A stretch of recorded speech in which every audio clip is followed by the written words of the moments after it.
श्री गोपाळ कृष्ण भगवान की जय. लीळा नंबर 609. भट्टोबासांनी विचारले, हे कोण? महादाईसा म्हणाली, नाग दे आम्ही. मग भट्टोबास रागावले. भट्टोबास म्हणाले, रूपे तुम्हाला माहीत नाही का? तुम्ही पहाटे एकट्या येता, रात्री एकट्याच जाता. तुम्ही आल्या गेल्याचे कोणी जाणावे? तुम्हाला येता जाताना कोणी पाहत नाही. तुम्ही चूक करीत आहात.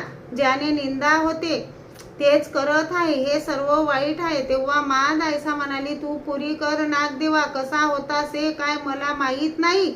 हे सर्वज्ञ ऐकत होते. तेव्हा सर्वज्ञ भट्टोबासांना म्हणाले, तुम्ही हिला का रागवता?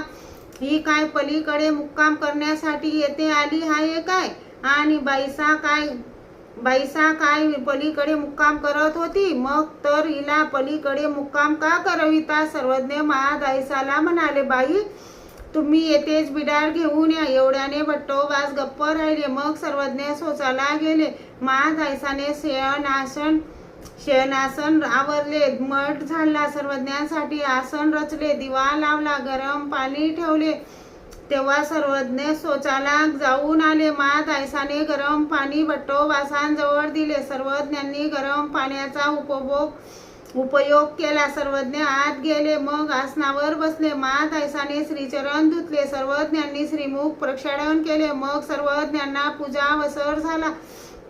विडा समर्पित केला. मग सर्वज्ञ सपूजित फिरायला गेले.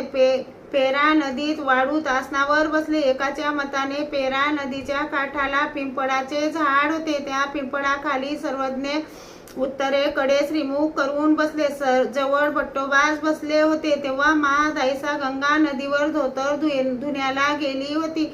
धोतर धुतले. धोतराची घडी डोक्यावर ठेवली होती. हातात पाण्याची घागर घेऊन येत होती. तेव्हा सर्वज्ञांना बसलेले पाहिले. मग म्हणाली, सर्वज्ञांना डावलून कशी जाऊ म्हणून सर्वज्ञांजवळ आली. दंडते घातले. श्रीचरणा लागली.